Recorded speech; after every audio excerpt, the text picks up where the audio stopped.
Current तो है rate of flow of charge को, यानी कि इस चैप्टर में चार्ज वायर में फ्लो किया करेगा, उसको तो करंट बोलेंगे। और इलेक्ट्रिसिटी ब्रांच ऑफ फिजिक्स है जो हमारे हाउस होल्ड पर्पस पे काम आती है, यानी कि जो इलेक्ट्रिकल पावर हम कंज्यूम करते हैं वो हमारा जो हाउस होल्ड पर्पस है या हमारा जो डेली पर्पस है, वो branch of physics which deals with flow of current which solves our purpose to consume electrical power is called electricity. Current किसको बोल रहे हैं? Rate of flow of charge, amount of charge passing through a particular cross section area in 1 second और unit time में। Rate of flow of charge is electric current. 1 second में जितनी भी charge flow कर रहे हैं, आप ये देखो कि 1 सेकेंड में कितना चार्ज फ्लो करा, उसका नंबर ले लो, उससे चार्ज निकाल दो, बस वही हो गया rate of flow of charge. I is equal to dq/dt। बहुत इजी है, लिखते चलना, कोई दिक्कत की बात नहीं, बहुत इजी है। अभी शुरुआत में 10-15 मिनट काफी आसान चलेगा, इसलिए स्पीड बड़ी तेज चलेगी। ज्यादा कहानी अभी नहीं स्टार्ट करूंगा, बाद में एंटरटेनिंग कहानियां आएंगी, तब आपको मजा ज्यादा आएगा। ये सब चीजें पढ़ा हुआ है।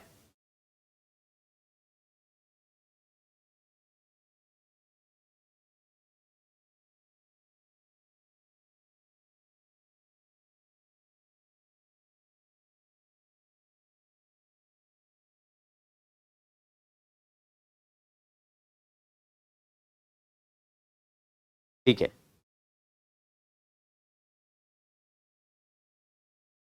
दूसरा है Q is equal to I D T,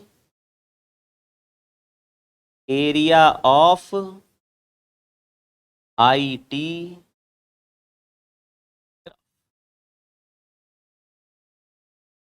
slope of 2t। ये सब काइनेमेटिक्स में ये सब बातें हमने की हुई हैं, इसको ज्यादा खींचने की जरूरत नहीं है। आगे बढ़ते हैं। चैट कैसे बंद करवाएं? मेरे कंट्रोल में नहीं भाई, मैं तो टेक्निकल ये सब जानता नहीं हूँ। मैं तो देसी टीचर हूँ, मास्टर अंगूठा टेक। मेरा काम यहाँ बोर्ड पे पढ़ाना है। आज लॉगिन नहीं हो रहा था तो मैंने लॉगिन किया, हो सकता है उसमें ही कुछ ऐसा वहां से नोएडा से लॉगिन नहीं हो पा रहा था, तो आज मैंने ही लॉगिन किया है। हो सकता है वहां पे कुछ ऐसा कमांड हो जो चैट को डिसेबल करता हो, लेकिन मैंने जो है वो डिसेबल वाला कोई बटन तो दबाया नहीं, इसलिए चैट दिख रही है। तो आज काम चला लो और चैट अपने उसमें बंद कर लो, आप मत देखो ना चैट क्या हुआ।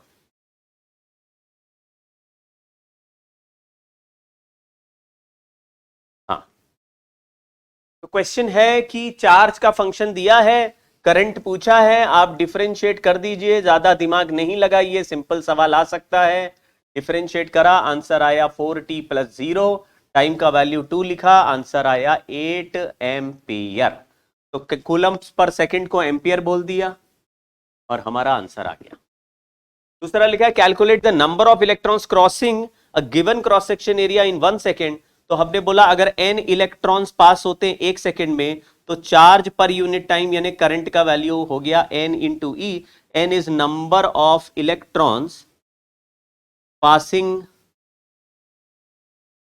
पर सेकेंड, और एक इलेक्ट्रॉन का चार्ज मुझे पता है 1.6 ×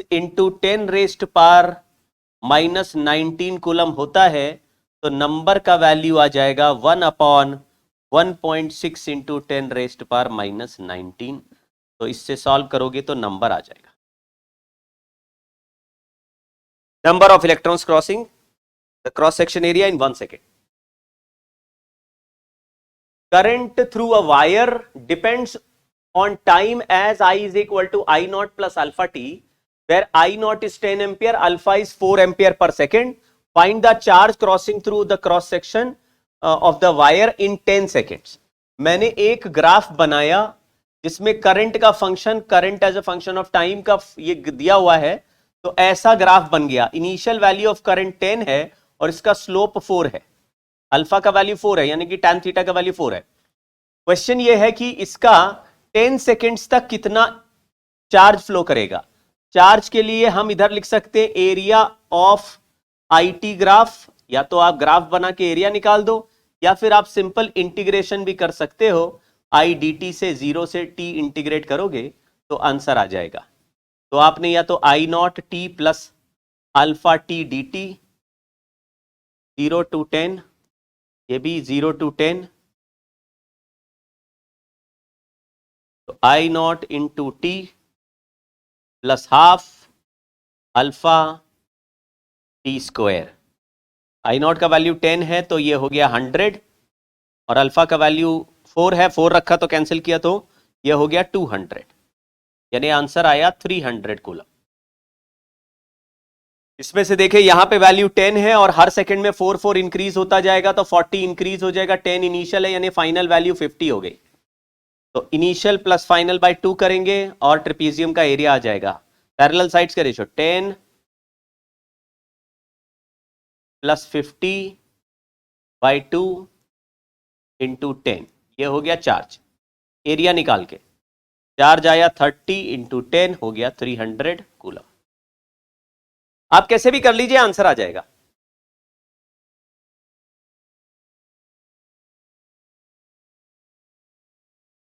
चलिए दूसरा इंपॉर्टेंट फैक्टर है इसमें current density which is called current per unit area. ये एक इंपॉर्टेंट टर्म है करंट पर यूनिट एरिया। ये करंट पर यूनिट एरिया एक तरह का वेक्टर क्वांटिटी है।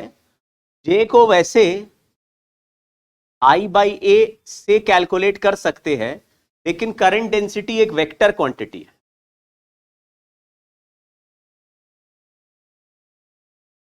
और इसका direction along the direction of velocity of positive charge या फिर अपोजिट टू नेगेटिव चार्ज, क्योंकि करंट जब होगा तो चार्ज फ्लो करेगा। अपोजिट टू नेगेटिव चार्ज या फिर अलोंग द करंट। तो अगर किसी वायर में करंट आई फ्लो कर रहा है तो ये आई वेक्टर क्वांटिटी नहीं है, तो ये आई का डायरेक्शन नहीं है, ये इसके करंट डेंसिटी का डायरेक्शन है। और current per unit area is current density, वो एक वेक्टर क्वांटिटी। अगर एरिया वेक्टर करंट डेंसिटी यानी करंट फ्लो के डायरेक्शन से किसी थीटा एंगल पे हो तो करंट का वैल्यू डॉट प्रोडक्ट से जे डीएस, ये मान लो डीएस है, डीएस कॉस थीटा ऐसे हो जाएगा। डॉट प्रोडक्ट है यहां बच्चों, ये डॉट प्रोडक्ट है।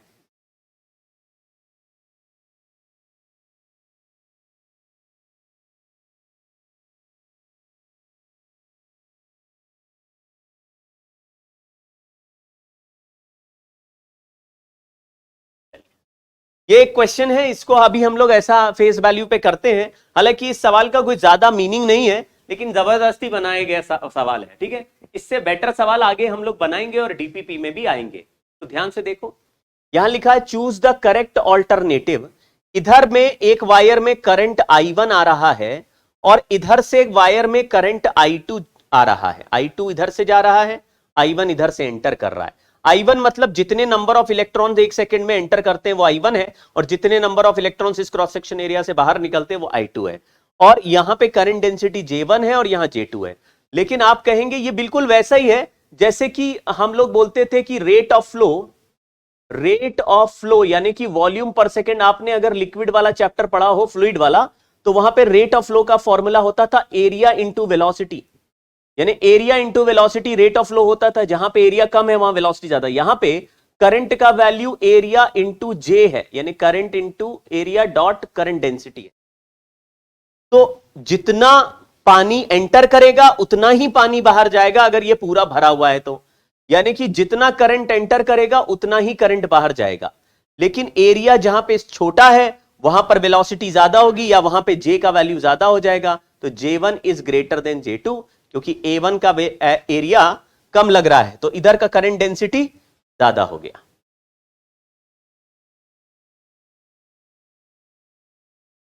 अगर कम नंबर से डिवाइड करोगे तो ये नंबर बड़ा हो जाएगा और मतलब J1 बड़ा हो जाएगा, J2 छोटा हो जाएगा।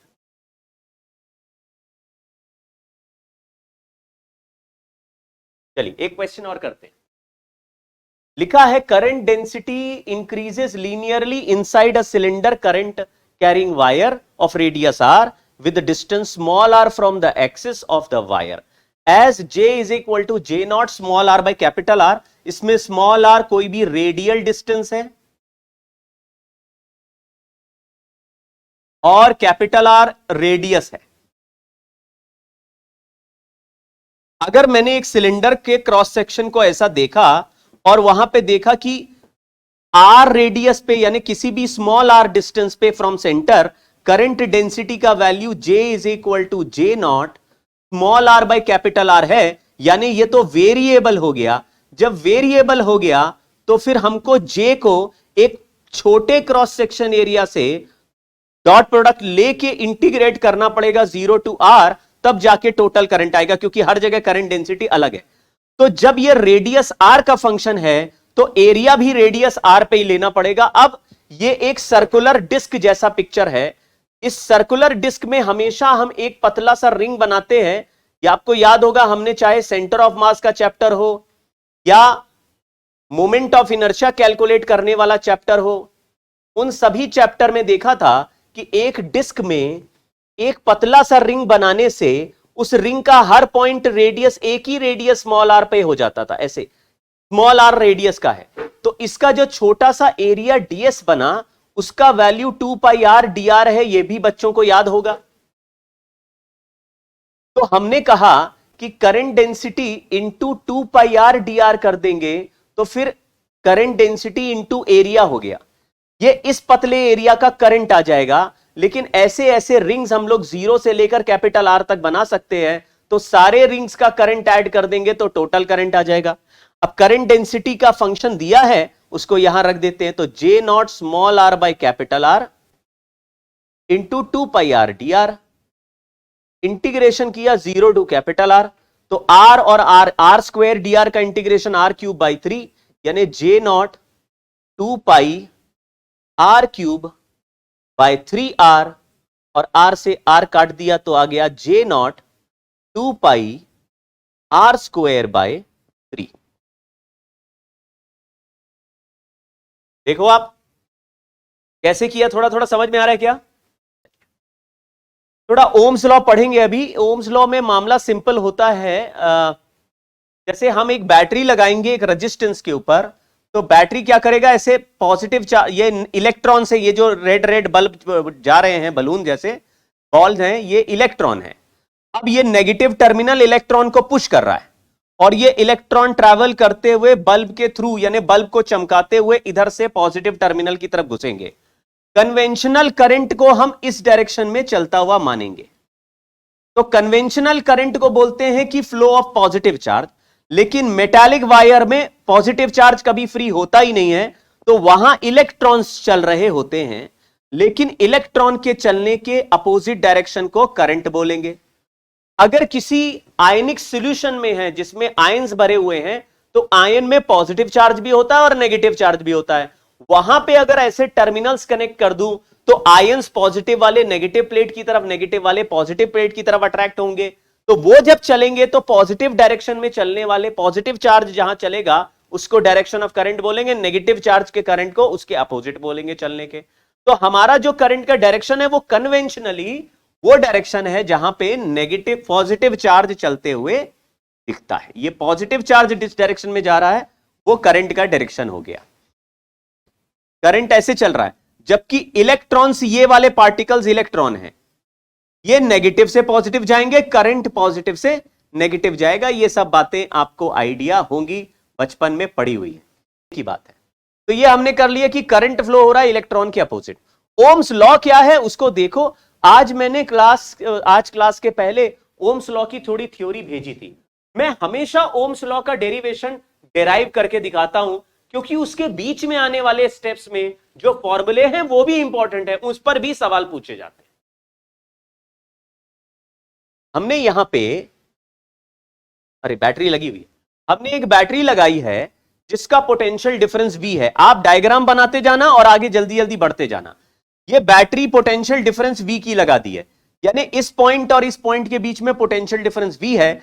अगर जैसे V का वैल्यू 10 वोल्ट है और यहां का पोटेंशियल मैंने 0 वोल्ट मान लिया, तो इधर का पोटेंशियल 10 वोल्ट हो जाएगा। मतलब ये हायर पोटेंशियल का एंड है और ये लोअर पोटेंशियल का एंड है। इधर प्लस पॉजिटिव लिखा है, इधर नेगेटिव लिखा है। फिर हमने यहां से यहां तक देखा तो एक इलेक्ट्रिक फील्ड जनरेट हो गया, क्योंकि इलेक्ट्रिक फील्ड हायर पोटेंशियल से लोअर पोटेंशियल हो गया। अब आप एक चीज नोट कीजिए, नोट करो, नोट करो, प्यार से बोले नोट करिए, और आराम से बोले तो नोट करो, और थोड़ा और बदतमीजी से बोले तो नोट करो बे, नोट करो बे कि इस वायर में इलेक्ट्रिक फील्ड जनरेट हो चुका है पोटेंशियल डिफरेंस लगाने से। नोट क्या करना है कि पहली बार electric field inside the conductor 0 नहीं है। Electric field inside the conductor is not 0 now.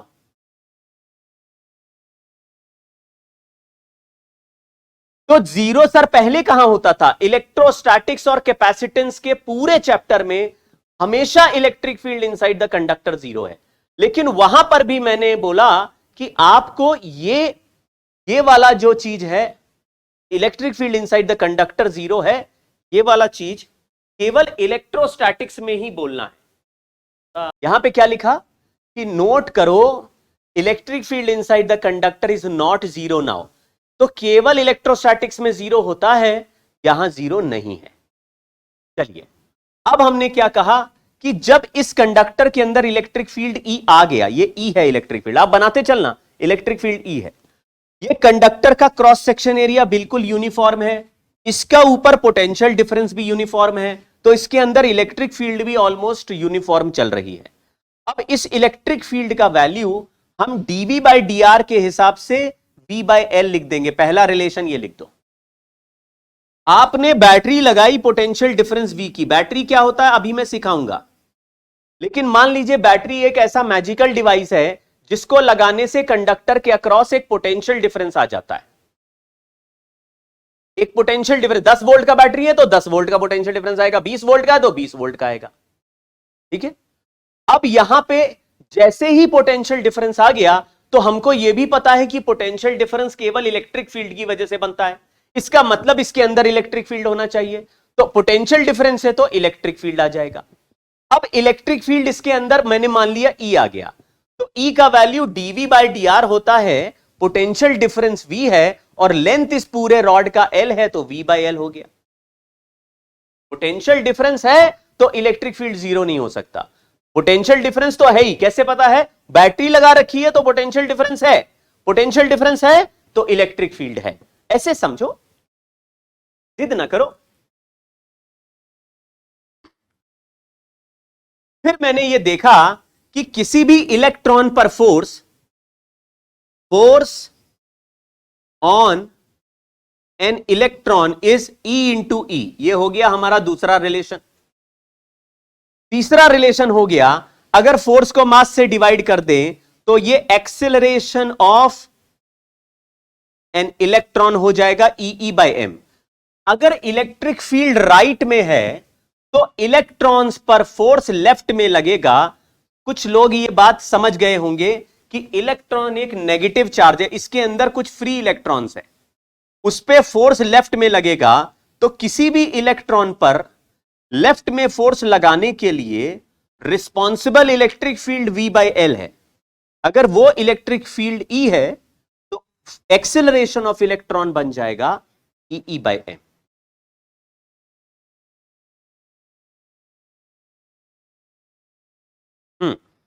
अब E में अपने आप नेगेटिव साइन छुपा हुआ है, इसलिए मुझसे नेगेटिव साइन की चिंता नहीं करवाओ। ठीक है, मैंने माना कि average time interval between two successive collision is tau.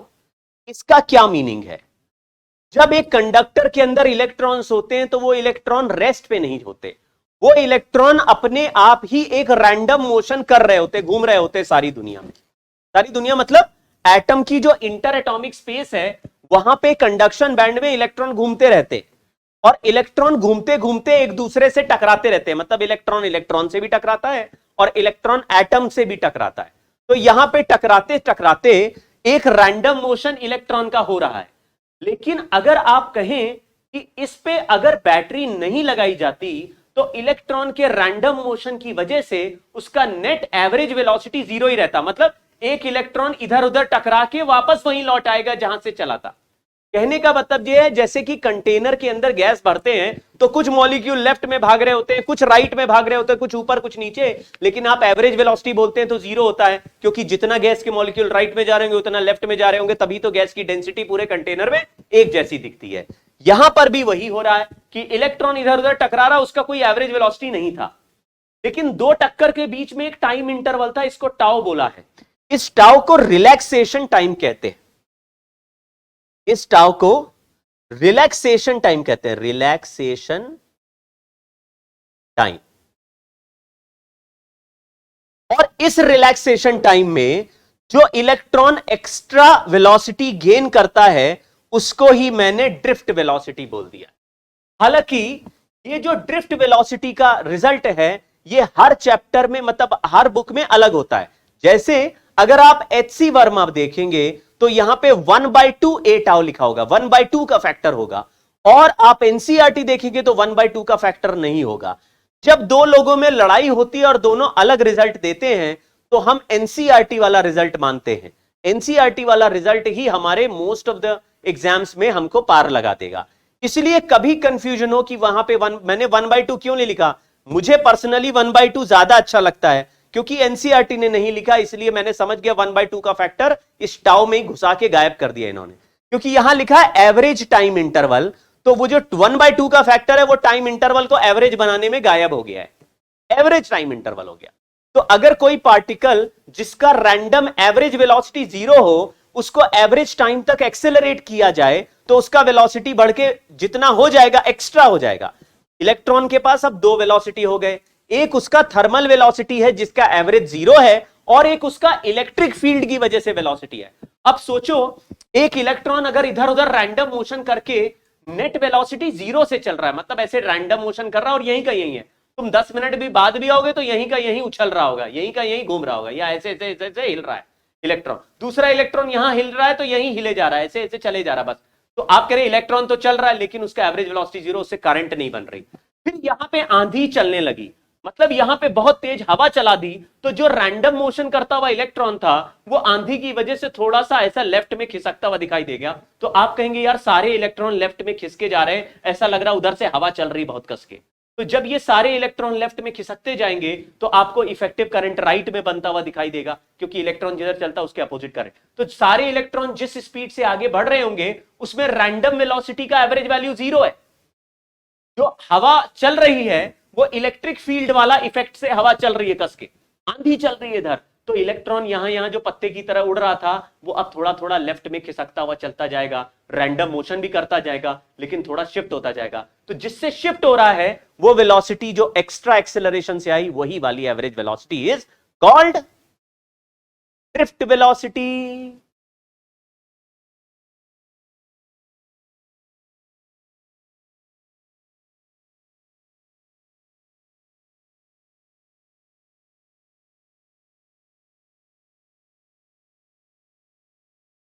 हाँ, तो रिलैक्सेशन टाइम कहां से आता है वो भी अभी बता दूंगा मैं, लेकिन यहां पे वीडी को एक एवरेज वेलोसिटी बोल दिया, उसको ड्रिफ्ट वेलोसिटी। हम ड्रिफ्ट वेलोसिटी का डेरिवेशन नहीं कर रहे, उसको डायरेक्ट ए इंटू टाउ लिख के आगे बढ़ते हैं। ठीक है, तो देखिए अब हमको यह समझ में आ गया कि electric field V by L था, फोर्स EV बाई एल था, EV था, और ये हो गया। ड्रिफ्ट वेलोसिटी का आंसर ए इंटू टाउ है, और एक ही जगह हमने लिख दिया ई बाई एम इंटू टाउ हो गया। ये एक जबरदस्त रिजल्ट आ गया जिसको आप याद कर लीजिए, drift velocities E by M into tau. ये टाउ को मैं यहां पे लिख देता हूं,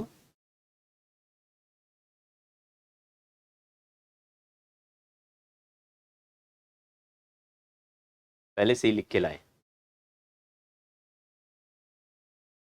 Due to random motion, electrons collide with atom. Average interval between two successive collision in tau. Tau is called relaxation time.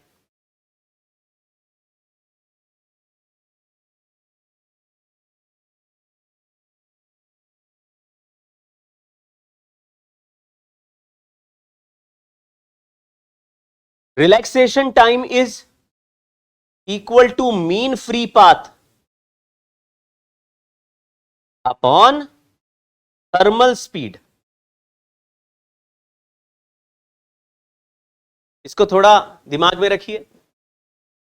Relaxation time is, यानी दो कोलिजन के बीच में एक इलेक्ट्रॉन एक एटम से टकरा के जब दूसरे एटम से टकराएगा, ये इलेक्ट्रॉन पहले एक एटम से टकराया फिर दूसरे एटम से टकराया, तो यहां से यहां के बीच में टाइम टाउ है, तो इसके बीच में इसका चलने का जो वेलोसिटी है वो थर्मल वेलोसिटी है, और इनके बीच में एक ऐसा डिस्टेंस है जहां पे बीच में कोई कोलिजन नहीं हो रहा, इस डिस्टेंस को हम बोलते हैं मीन फ्री पाथ।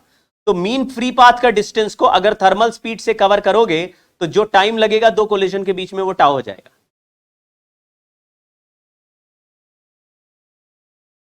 नोट कर लो भाई।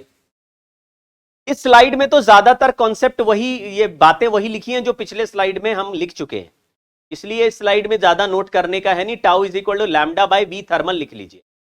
लैम्डा का मतलब मीन फ्री पाथ, थर्मल का मतलब थर्मल वेलोसिटी।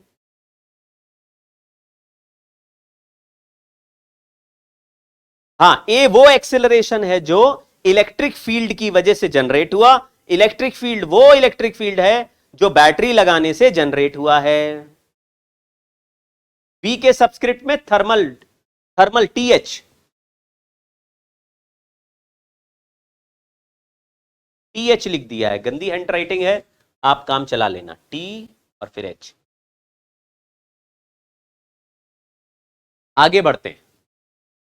अभी अभी थोड़ी देर पहले मैंने लिखा था जैसे कि फ्लूइड में होता है कि एक ट्यूब में जितना पानी आए उतना पानी जाए, इसको बोलते हैं इक्वेशन ऑफ कॉन्टिन्यूटी। यहां से पानी के आने के वॉल्यूम को बोलते हैं A1V1 और यहां से बोलते हैं A2V2। बिल्कुल ऐसे ही समझ लो कि अगर यहां से कुछ चार्ज एंटर कर रहा है और कुछ चार्ज बाहर आ रहा है तो उसमें रेट ऑफ फ्लो को एरिया इंटू वेलोसिटी ही बोलेंगे। अगर rate of flow of charge बोले तो N into E into A into v d है, where N is number of electrons per unit volume. अब आप समझो, ये जो A इंटू वी होता है ये वॉल्यूम पर सेकेंड होता है, वॉल्यूम पर सेकेंड। अगर इसको N से मल्टीप्लाई कर दूं तो ये नंबर ऑफ इलेक्ट्रॉन्स पर सेकेंड हो गया। तो N क्या है? N है number of electrons per unit volume, पर यूनिट वॉल्यूम। तो मैंने जब इसको AV से मल्टीप्लाई किया तो नंबर हो गया पर यूनिट वॉल्यूम, AB है वॉल्यूम पर सेकेंड, तो वॉल्यूम से वॉल्यूम कैंसिल हो गया, ये नंबर पर सेकेंड आ गया। नंबर ऑफ इलेक्ट्रॉन पर सेकेंड को अगर मैं इलेक्ट्रॉन के चार्ज से मल्टीप्लाई कर दूं तो ये हो गया amount of charge flowing per second, amount of charge per second. और amount of charge per second जितना फ्लो होता है उसी को करंट कहते हैं। तो करंट का फंक्शन आ गया NEA/VD। ये हमारा फाइनल फॉर्मूला हुआ। अब इसमें ड्रिफ्ट वेलोसिटी का फॉर्मूला रख रहे हैं, NEA A into tau, EE by M into tau. तो करंट का फंक्शन आ गया NE² by M into tau into E। A भी है, एरिया से डिवाइड कर दे तो J is equal to NE² tau by M into E। ये जो हमारा रिजल्ट बना इसमें J एक वेक्टर क्वांटिटी है और E भी एक वेक्टर क्वांटिटी है। इस रिजल्ट में मुझे ऐसा लग रहा है कि करंट डेंसिटी और इलेक्ट्रिक फील्ड आपस में डायरेक्टली प्रोपोर्शनल है। मतलब जितना ज्यादा इलेक्ट्रिक फील्ड जनरेट होगा वायर में उतना current per unit area generate होगा। N क्या है? Number of electrons per unit volume, ये फिक्स होता है मेटल के लिए। E इलेक्ट्रॉन का चार्ज है, ये फिक्स है। रिलैक्सेशन टाइम कंडक्टर की प्रॉपर्टी होगा, उसके बीच में कितना गैप है और थर्मल वेलोसिटी पे डिपेंड करेगा। मास ऑफ इलेक्ट्रॉन भी कांस्टेंट है। तो हम बाहर से केवल बैटरी लगा रहे,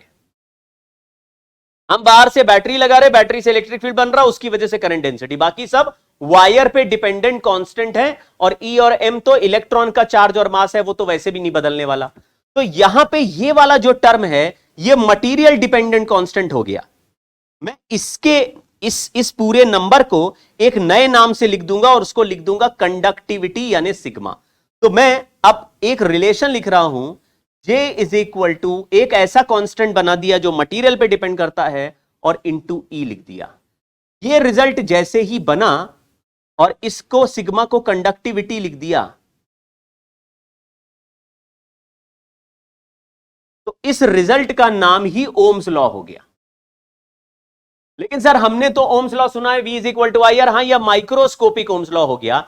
ये किसी भी वायर के एक पॉइंट पर काम करेगा। ये सारे रिजल्ट इंपॉर्टेंट है, अभी इन पर बेस्ड सवाल करेंगे, लेकिन थोड़ा पहचानना पड़ेगा आपको। यहां J is equal to some constant into E है। E हम बाहर से लगाएंगे तो N E tau by M wire के अंदर वाली प्रॉपर्टी पे डिपेंड कर रहा है। ये हम चेंज नहीं कर सकते बाहर से। हम बैटरी बाहर से लगा सकते हैं तो ई बदल सकते हैं, लेकिन number of electrons per unit volume हमारे कंट्रोल में नहीं है, वो तो वायर का है। इलेक्ट्रॉन का चार्ज वायर के अंदर है, टाउ वायर का है अंदर, जो कितनी जगह है, कितना टक्कर होगा। एम ये मास ऑफ इलेक्ट्रॉन है, ये भी फिक्स है। जे करंट डेंसिटी जो बनेगी, कितना current per unit area flow करेगा, वो डिपेंड करेगा इलेक्ट्रिक फील्ड पे। आपस में डायरेक्टली प्रोपोर्शनल हो गए। इसी को हमने ओम्स लॉ कह दिया। कंडक्टर के लिए ये जो कंडक्टिविटी है, ये एक कांस्टेंट की तरह काम करेगी। वेक्टर फॉर्म में ओम्स लॉ है। अब मैं इसको दोबारा लिखता हूं तो J is equal to sigma E लिख दिया, और J is equal to E by rho भी लिख सकते हैं। अब इसमें रो क्या है, ये दो तरह के हो गए। सिग्मा को मैंने 1 बाय रो लिख दिया, और रो का वैल्यू हो गया रेजिस्टिविटी। इलेक्ट्रोस्टैटिक्स इलेक्ट्रिसिटी में रेजिस्टिविटी ज्यादा फेमस कांस्टेंट है एज कंपेयर टू कंडक्टिविटी। तो रेजिस्टिविटी इज रेसिप्रोकल, उसको ही ज्यादा दिमाग में रखेंगे, वो ही ज्यादा फेमस टर्म है। J is equal to E by rho, J is equal to sigma E, ये दोनों ओम्स लॉ है। ये एक पॉइंट पर काम करते, एक ही पॉइंट।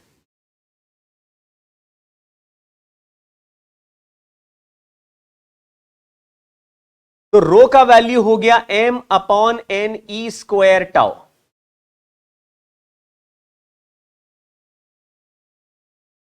सिग्मा का रेसिप्रोकल। चलिए, ड्रिफ्ट वेलोसिटी, दो तीन इंपॉर्टेंट फैक्टर है, उनको थोड़ा पकड़ लेते हैं। Drift velocity Vd is equal to A into tau, पहले से ही लिखा हुआ था।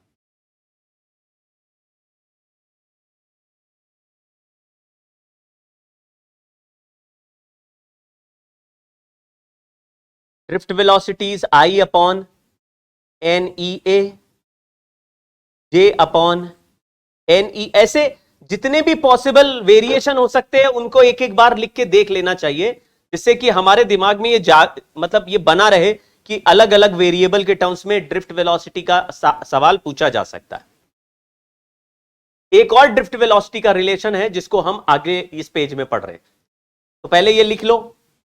चलिए, मोबिलिटी एक अलग टर्म है, ये भी एक इंपॉर्टेंट टर्म है, कभी कभी इसका सवाल भी पूछा जाता है। सेमीकंडक्टर वाले चैप्टर में भी इसका जिक्र उठता है। मोबिलिटी ऑफ आयंस के हिसाब से यहां पर भी और सेमीकंडक्टर वाले चैप्टर में भी इंपॉर्टेंट एक सवाल बनता है, जो कि पूछा जाता है, तो वहां तो पढ़ेंगे ही, सेमीकंडक्टर में भी important. Mobility drift velocity upon electric field को कहते हैं। Drift velocity per unit electric field is mobility. Drift velocity upon electric field कर दें तो जो बनेगा वो मोबिलिटी हो जाएगा। तो यहां पे मोबिलिटी का आंसर आ जाएगा ई टाउ बाई एम, और मोबिलिटी भी किस पे डिपेंड करेगा, कंडक्टर की प्रॉपर्टी हो गया, यानी कि मोबिलिटी डिपेंड्स ऑन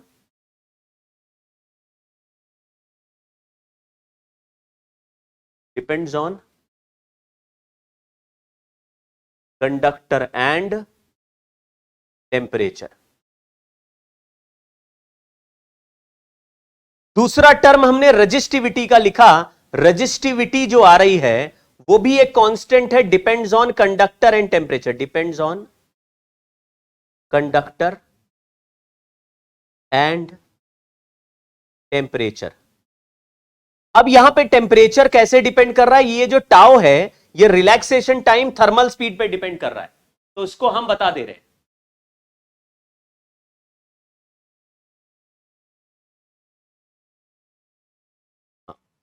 यहां पे एन ई स्क्वायर टाउ ये पूरा कांस्टेंट है जो टाउ पे डिपेंड कर रहा है।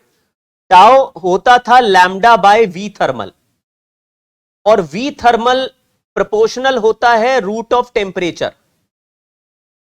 ये हमने एटॉमिक स्ट्रक्चर उसमें भी पढ़ा होगा, गैसियस स्टेट में, कि कोई भी मॉलिक्यूल जो चलते हैं उनकी वेलोसिटी, थर्मल स्पीड जो है टेम्परेचर के रूट पर डिपेंड करती है। ऐसे ही फ्री इलेक्ट्रॉन्स की भी वेलोसिटी किसी भी कंडक्टर के अंदर टेम्परेचर के रूट पे डिपेंड करती है। फॉर्मूला सिमिलर होता है 1/2 kT, जैसा कि गैस मॉलिक्यूल्स का 1 डिग्री ऑफ फ्रीडम पे काइनेटिक एनर्जी आपने पढ़ा है, जब आप पढ़ा होगा ना थर्मोडायनेमिक्स, तो थर्मोडायनेमिक्स में ये सीखा होगा कि काइनेटिक एनर्जी पर मॉलिक्यूल इज 1/2 kT पर डिग्री ऑफ फ्रीडम। यहां पे थर्मल वेलोसिटी टेम्परेचर के रूट के बिल्कुल वैसे ही प्रोपोर्शनल है, 1/2 kT ही होती। चलिए, ये टेम्परेचर के प्रोपोर्शनल है, तो अगर मैं टेम्परेचर बढ़ा दूं तो थर्मल वेलोसिटी बढ़ जाएगा, थर्मल वेलोसिटी बढ़ जाएगा तो रिलैक्सेशन टाइम घट जाएगा। मतलब टेम्परेचर बढ़ाने से रिलैक्सेशन टाइम घट जाता है। अगर टेम्परेचर बढ़ा दें और रिलैक्सेशन टाइम घट जाए तो रजिस्टिविटी बढ़ जाएगा। इसका मतलब है कंडक्टर में रजिस्टिविटी टेम्परेचर के प्रोपोर्शनल होती होगी।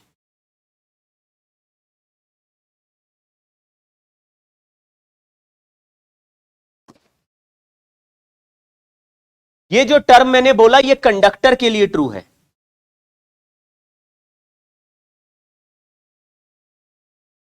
रजिस्टिविटी का एक दो रिजल्ट और लिख लेते हैं। जैसे यहां पे ई टाउ बाय एम को हम मोबिलिटी लिख सकते, तो ई टाउ बाय एम को मोबिलिटी लिख के यहां पे चिपका देता हूं, तो resistivity can be m upon n into mobility into ई।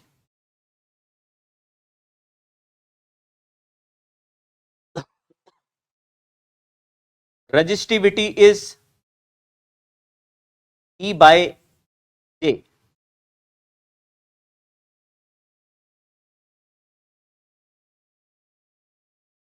देखो, ई बाय जे।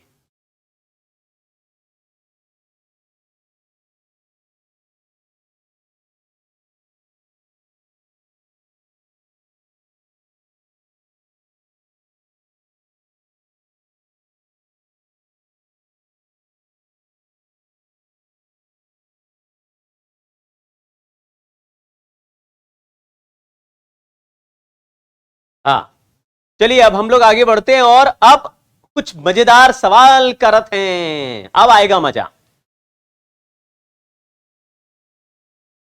मैंने वीआरएमएस लिख,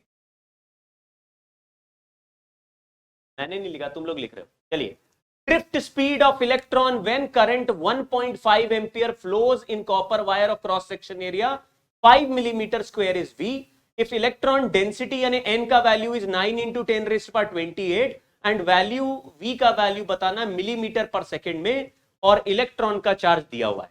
अब यहां पे ड्रिफ्ट वेलोसिटी का सवाल पूछा है। ड्रिफ्ट वेलोसिटी का मैं पीछे देखता हूं तो ड्रिफ्ट वेलोसिटी के कई सारे फॉर्मूले हमारे पास हैं, लेकिन करंट डेंसिटी के टर्म्स में कोई एक फॉर्मूला हमें ढूंढना है। तो यहां पे देखा था J अपॉन एन ई है या I अपॉन एन ई ए है। तो आप देखो इसमें करंट का वैल्यू I दिया है, क्रॉस सेक्शन एरिया का वैल्यू भी A दिया है और N का वैल्यू भी दिया है। तो हमारे को ड्रिफ्ट वेलोसिटी का वैल्यू हो गया I अपॉन एन ई ए। तो I की जगह लिख दिया 1.5 एम्पियर और N की जगह लिख दिया नंबर विच इज 9 इंटू 10⁻28 और क्रॉस सेक्शन एरिया का वैल्यू लिख दिया, इलेक्ट्रॉन का चार्ज लिख दिया 1.6 इंटू 10⁻⁻19 कूलम, और जो ये जो एरिया है वो 5 मिलीमीटर स्क्वायर है, 5 इंटू 10⁻⁻6। इसको थोड़ा सॉल्व करते हैं क्योंकि यहां पे सारे नंबर केवल डेसिमल पॉइंट से अलग अलग आ रहे हैं, तो हमें पावर सही से पकड़नी है तो आंसर आ जाएगा। और इसमें हाँ, आंसर मिलीमीटर पर सेकंड में है तो 10 का पावर 3 और मल्टीप्लाई कर देता हूं, क्योंकि सब कुछ एसआई यूनिट में लेते हैं तो मीटर पर सेकंड में आंसर आना चाहिए था, तो उसको मिलीमीटर बनाने के लिए 10⁻³ और कर दिया। ये 28 है, 19 है, कैंसिल करेंगे तो 9 हो जाएगा, 9 से 6 हटाएंगे तो 3 रह जाएगा, 3 से 3 हट जाएगा, यानी पावर सारे कट गए। बोलो भाई।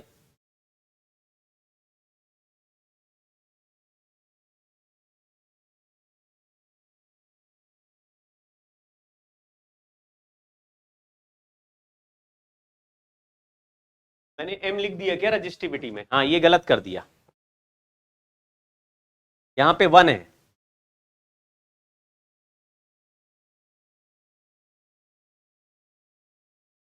यहां पे ई टाउ बाय एम को ही, ई टाउ बाय एम को ही रजिस्टिविटी कह रहे हैं, तो सॉरी मोबिलिटी कह रहे हैं, तो मोबिलिटी नीचे आ गई, तो एन ई बस एक्स्ट्रा बचेगा, एन ई एक्स्ट्रा बचेगा, है ना। तो मोबिलिटी को ऐसे एन इंटू ई इंटू रो, ऐसा फॉर्मूला भी बन सकता है, एन इंटू ई इंटू रो मोबिलिटी। चलिए, जो एरिया क्रॉस सेक्शन एरिया था वो मिलीमीटर स्क्वायर में था, उसको मीटर स्क्वायर में कन्वर्ट करा तो 10⁻⁻6 आ गया रजनीकांत जी। चलिए आगे बढ़ते हैं। लिखा in a conductor if number of conduction electrons per unit volume, थोड़ा सा अब बढ़ा लेते हैं अपना height. In a conductor if number of conduction electrons per unit volume is इतना, मीन फ्री टाइम इज इतना, तो रजिस्टिविटी का वैल्यू बताओ। इलेक्ट्रॉन का मास भी दिया और इलेक्ट्रॉन का चार्ज भी दिया है, कोई ऐसा फॉर्मूला है जो कि रजिस्टिविटी बताता हो? आपने कहा m upon N E square tau.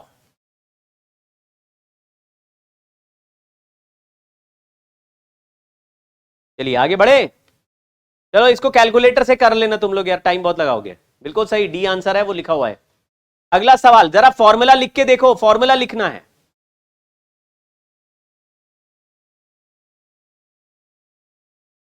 Conduction electron पर यूनिट वॉल्यूम लिखा है भाई, कंडक्शन इलेक्ट्रॉन पर यूनिट वॉल्यूम लिखा है, यानी एन का वैल्यू दिया है, पर यूनिट टाइम नहीं है। चलो, current 5 ampere passes through copper conductor of resistivity इतना और radius of cross section 5 millimetre, find mobility of charge if their drift velocity is 1.1 into 10⁻⁻3। Resistivity दिया है, क्रॉस सेक्शन एरिया दिया है, ड्रिफ्ट वेलोसिटी दिया है और मोबिलिटी निकालनी है। जरा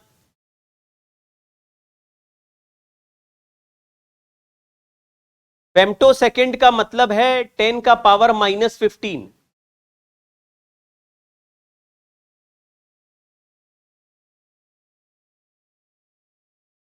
ठीक है, चलिए ये सवाल करते हैं। नहीं ये वाला नहीं, ये वाला 5 एम्पियर करंट, देखो जेई का सवाल है। 5 एम्पियर करंट दिया है, डेंसिटी दिया, एरिया भी दिया, यानी कि जे आ जाएगा। मोबिलिटी पूछा है, ड्रिफ्ट वेलोसिटी दिया है और रजिस्टिविटी भी दिया है।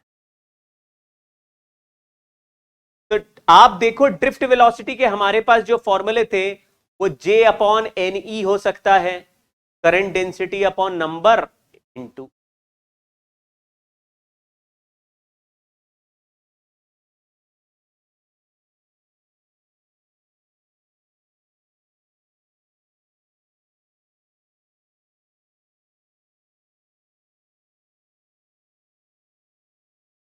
हाँ। तो फिर इसको सॉल्व करो भाई, यहां पे दिया है ये ऐसे, रजिस्टिविटी या मोबिलिटी का फॉर्मूला होता है drift velocity upon electric field, और इलेक्ट्रिक फील्ड होता है J into resistivity, J into resistivity. ये अभी अभी हमने पढ़ा था कि J is equal to E by rho है, शायद आपको याद होगा। तो रो इधर मल्टीप्लाई कर दिया तो drift velocity J upon rho, J होता है करंट अपॉन एरिया, तो drift velocity upon current upon area into rho. वैसे मोबिलिटी का फॉर्मूला था drift velocity upon electric field, electric field को लिख दिया जे इंटू रो, जे को लिख दिया आई अपॉन ए। अब इसमें वैल्यू रख रहे 1.1 इंटू 10 का पावर -3, ये तो हुआ ड्रिफ्ट वेलोसिटी का वैल्यू। एरिया है, क्रॉस सेक्शन एरिया का रेडियस दिया 5 मिलीमीटर, तो 25 इंटू 10 का power -6 pi, pi R square कर दिया। और करंट का वैल्यू दिया है 5 एम्पियर और रजिस्टिविटी का वैल्यू दिया है 1.7 इंटू 10⁻⁻8।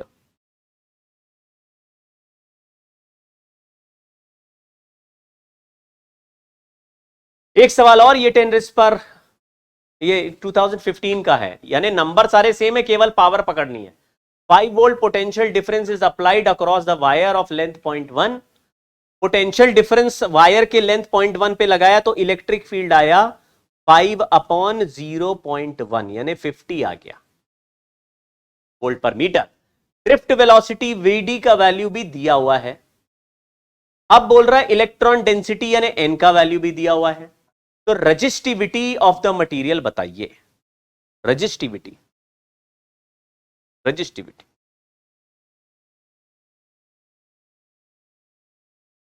तो हमने बोला रजिस्टिविटी का फॉर्मूला E/J हो सकता है।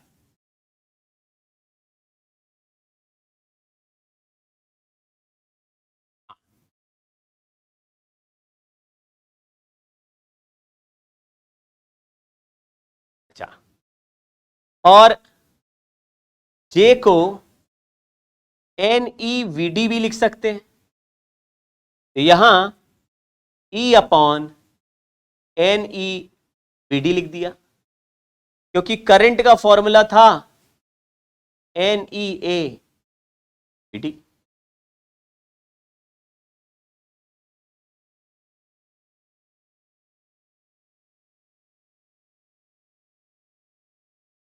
इस फॉर्मूले में वैल्यू डालेंगे तो आंसर आ जाएगा। थोड़ा 2-4 प्रैक्टिस करके देख लो, क्वेश्चन सॉल्व हो जाएंगे भाई।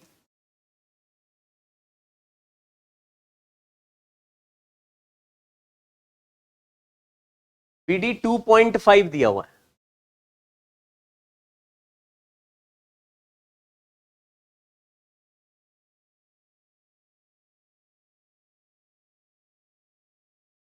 रजिस्टिविटी हो गया 50/N which is 2.5 into 10⁻⁻⁴। Electron का चार्ज 1.6 into 10⁻⁻19 और ड्रिफ्ट वेलोसिटी का वैल्यू है, अच्छा ड्रिफ्ट का ही तो लिखा, और इलेक्ट्रॉन का नंबर है 8 into 10⁻28।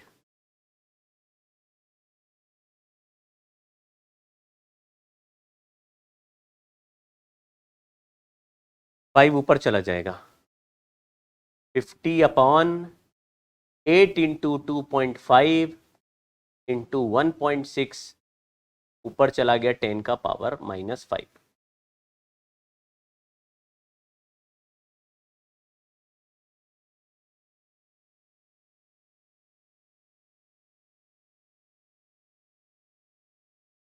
तो आप 50 नीचे जो नंबर दिख रहा है वो 3.2 के आसपास का दिख रहा है,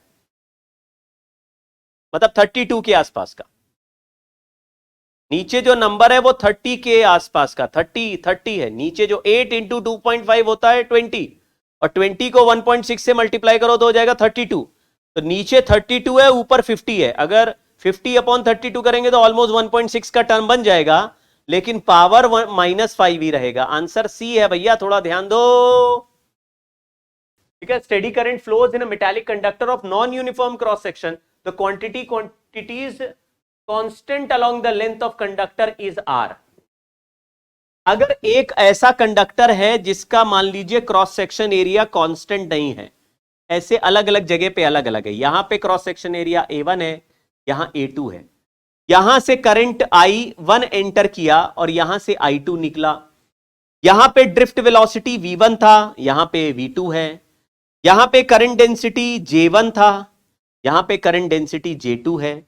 यहां पे इलेक्ट्रिक फील्ड E1 था, यहां पे इलेक्ट्रिक फील्ड E2 है। अगर मैं कहूं कि A1 is greater than A2 तो क्या क्या रिजल्ट दिख सकते हो आप? कहोगे क्योंकि current charge phloem per unit time, amount of number of charge particle है, तो करंट जो है कभी भी चेंज नहीं होता, क्योंकि चार्ज पार्टिकल रास्ते में खर्च नहीं हो सकते। ऐसे नहीं है कि उधर से 100 इलेक्ट्रॉन चले, बीच में 10 गायब हो गए, वो चलेंगे। कुछ ऐसा जैसे कि एक सड़क पे जितने लोग एंटर कर रहे हैं, दूसरे साइड से भी उतने ही लोग बाहर निकलेंगे, बीच में कोई खत्म थोड़ी ना हो जाएंगे, जनता आगे आगे चल रहा है। फिर बाद में हमने देखा क्योंकि जिधर का एरिया ज्यादा है वहां पे जे ज्यादा होगा, तो जे ग्रेटर देन, सॉरी, एरिया ज्यादा से डिवाइड करेंगे तो करंट डेंसिटी कम हो जाएगी।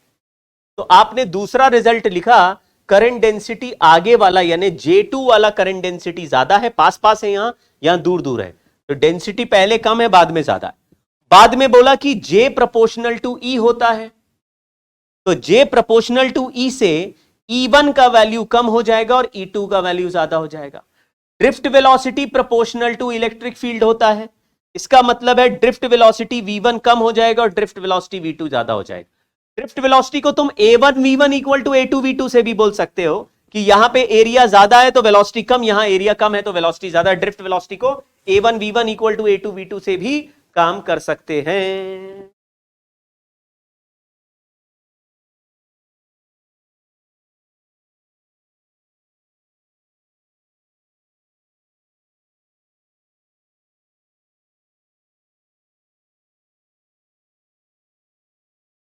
हाँ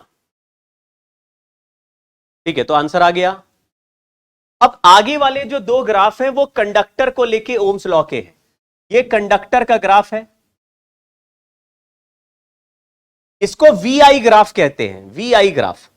तो मैं क्या करता हूं, कंडक्टर के लिए इसको VI को सॉल्व करता हूं। हमने लिखा था J is equal to sigma E या E बाय रो।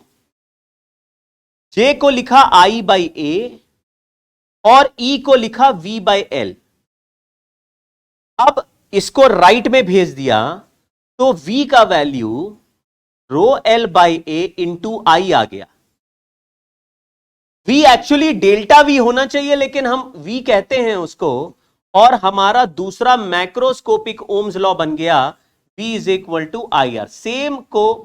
सेम जो लॉ था पहले वाला उसी में वैल्यू रिप्लेस करके नया बना दिया, लेकिन ये पूरे वायर के लिए काम करेगा। मतलब अगर एक रेजिस्टेंस R है, एक वायर है जिसके वैल्यू को रेजिस्टेंस R हम कह रहे हैं, उसमें अगर करंट आई है तो V उसका पोटेंशियल डिफरेंस है, पोटेंशियल नहीं है, पोटेंशियल डिफरेंस है। तो ये डेल्टा V होना चाहिए था लेकिन हम उसको V ही कह रहे हैं। R क्या है, R एक इलेक्ट्रिकल रेजिस्टेंस हो गया जिसका formula rho L by A है। अगले स्लाइड में इसको हम डिटेल में डिस्कस करेंगे, रो L बाई। तो मैंने देखा कि रो रेजिस्टिविटी मटेरियल पे डिपेंड करता है, ये चेंज नहीं होता। लेंथ और एरिया हम बनाएंगे वो चेंज नहीं होगा, तो ये चीजें कांस्टेंट हो गई कंडक्टर के लिए। तो यहां पे जो स्लोप बनेगा वो tan थीटा का वैल्यू 1/r हो जाएगा। आप ध्यान से देखना, ये ग्राफ I और V का बनाया है। ये ग्राफ में बोल रहा है कि जैसे जैसे वोल्टेज बढ़ाओगे वैसे वैसे करंट बढ़ता चला जाएगा लीनियरली।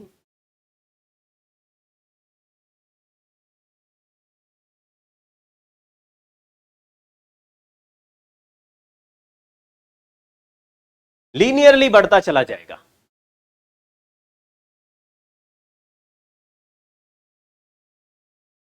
दूसरा ग्राफ हमने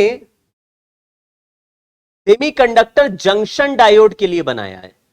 जंक्शन डायोड, जंक्शन डायोड वो होते हैं जिसमें ऐसे वाला डायग्राम आपको बना रहता है।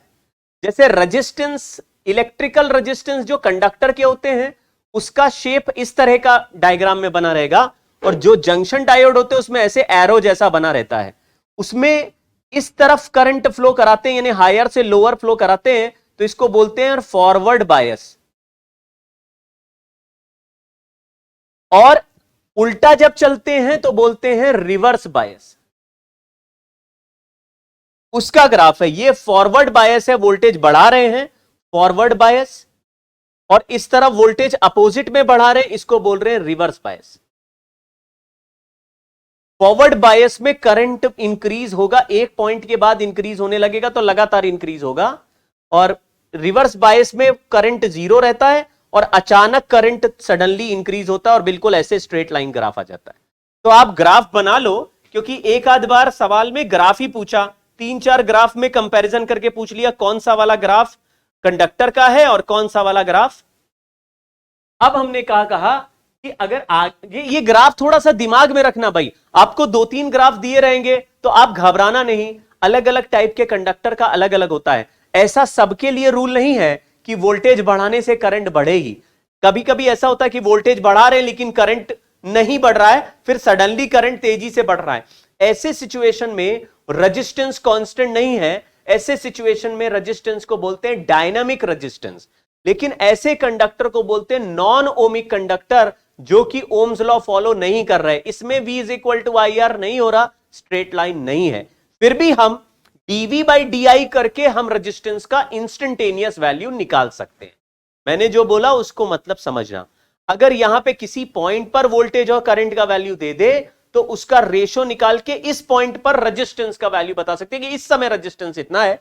हालांकि सेमीकंडक्टर में रेजिस्टेंस कोई फिक्स नहीं होता, फिर भी हम लोग अलग अलग पॉइंट पे रेजिस्टेंस निकाल सकते हैं इसी फॉर्मूले से। ये हो गया non ohmic conductor. Non ohmic conductor क्या? Non ohmic substance. और कंडक्टर जो है, मेटल जो है, वो ओमिक कंडक्टर्स हैं, वो ओम्स लॉ फॉलो कर रहे हैं। ओम्स लॉ है V is equal to IR।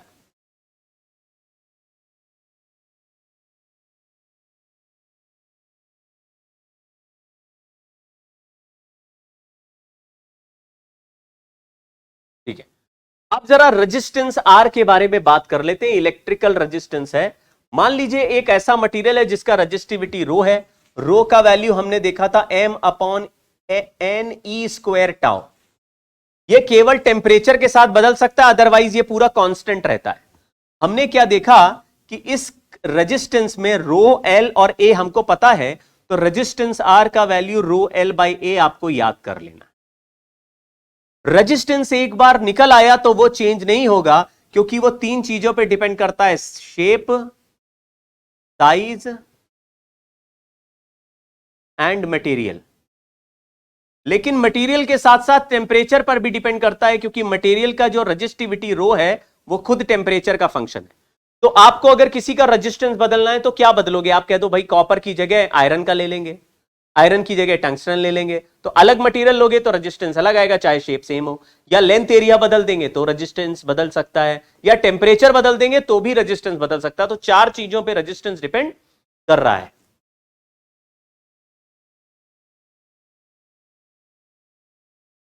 ए उसका क्रॉस सेक्शन एरिया है और एल वो लेंथ है जिसके अलोंग करंट फ्लो करेगा। लेकिन रेजिस्टेंस करंट पर डिपेंड नहीं कर रहा, ना ही वोल्टेज पे, वो कांस्टेंट है। लेकिन अगर करंट फ्लो करेगा तो जिस लेंथ को कवर करेगा वो लेंथ एल है, और जिस क्रॉस सेक्शन एरिया से परपेंडिकुलरली करंट एंटर करेगा वो ए है। तो आपको ए और एल पहचानना है। अगले सवाल में देखिए कि क्या हम करेंगे, इसमें क्या चेंजेस हैं। इलेक्ट्रिकल रेजिस्टेंस, जैसे इस सवाल में जरा ध्यान से देखते चलना। एक क्यूबॉइडल ऑब्जेक्ट है, cross section area A2A and 4A, A2A and 4A। फिर लिखा है resistance across AB is X, resistance across CD is Y, resistance across EF is Z। Then relation बताना है कौन सा रेजिस्टेंस ज्यादा कौन सा कम है। आपको पता है कि रेजिस्टेंस लेंथ के प्रोपोर्शनल होता है और एरिया के इनवर्सली प्रोपोर्शनल होता है। इसका मतलब जहां पे लेंथ सबसे ज्यादा होगा वो रेजिस्टेंस सबसे ज्यादा होगा, और जहां पे लेंथ सबसे कम होगा वहां पे सबसे कम आएगा वो।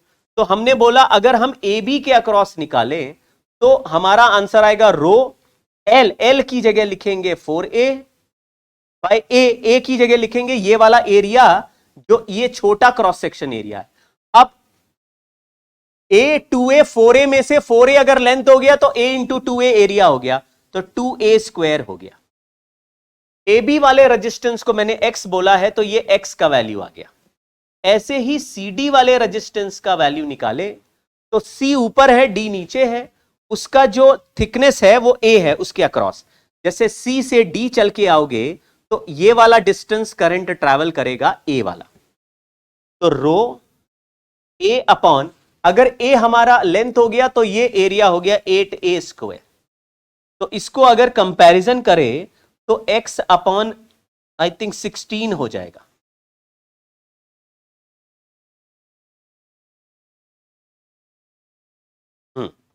और अगर मैं REF लिखूं तो EF में जो लेंथ बन रही है E से F के बीच में वो 2A है, तो rho into 2a upon 4a square है,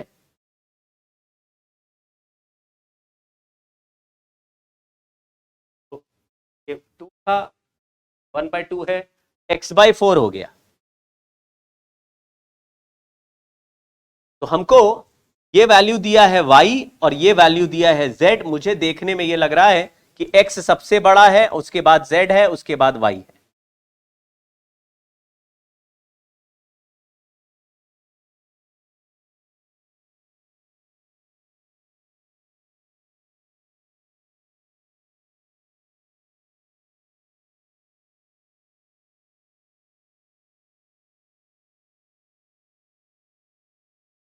वेरी गुड।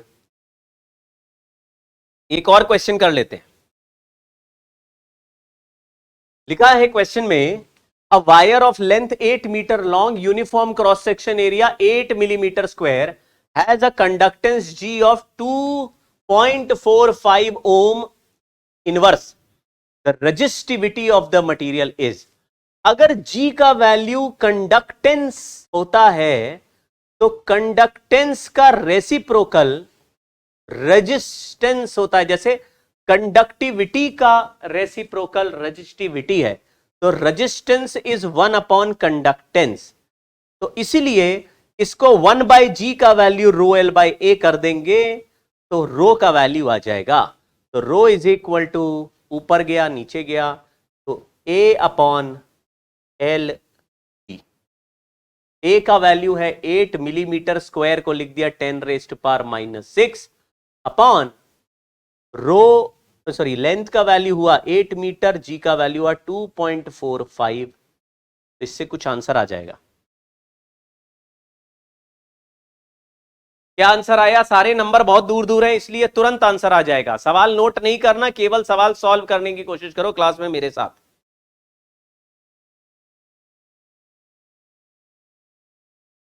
ठीक है, अब ये जो 2 पॉइंट लिखे हैं बच्चों, इसको नोट कर लो, ये अच्छे इंपॉर्टेंट पॉइंट है। इसमें बेस सवाल भी आते हैं और हमको डायरेक्टली इसके आंसर तुरंत आ जाएंगे।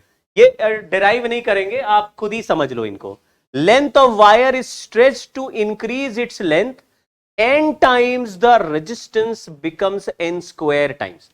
अगर किसी वायर का लेंथ इंक्रीज करके रेजिस्टेंस बदलने की कोशिश करोगे तो वायर का जो क्रॉस सेक्शन एरिया है वो कम हो जाएगा और वॉल्यूम कंजर्व करके नया लेंथ निकल आएगा।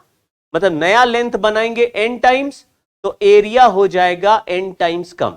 तो रेजिस्टेंस का फॉर्मूला निकालेंगे तो पहले वाले से n स्क्वायर टाइम्स आ जाएगा, क्योंकि लेंथ n टाइम्स बढ़ गया, एरिया n टाइम्स कम हो गया। तो इसका रेजिस्टेंस अगर r है और इसका रेजिस्टेंस r डैश है, तो r डैश का value n square into r। अगर बोलता है लेंथ डबल कर दी तो रेजिस्टेंस 4 टाइम्स हो जाएगा। तो लेंथ ऑफ वायर, ये पहला पॉइंट हो गया।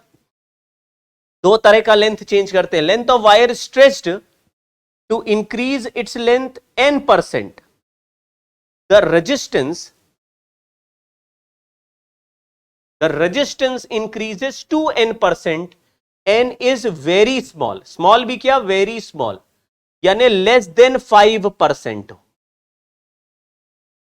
अगर किसी ने बोला लेंथ 1% इंक्रीज कर दिया या 2% इंक्रीज कर दिया, 1% इंक्रीज कर दिया लेंथ,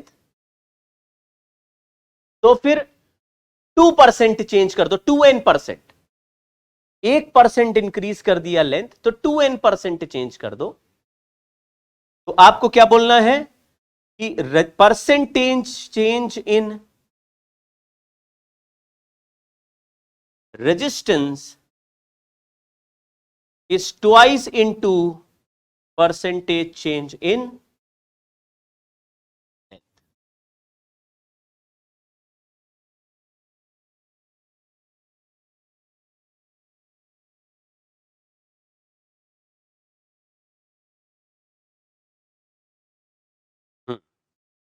चलिए, copper wire is stretched to make 0.5% longer, the percentage change in its electrical resistance if its volume remains unchanged is। बोलो जल्दी से, ये लास्ट ईयर आया है सवाल, बोलो क्या आंसर है।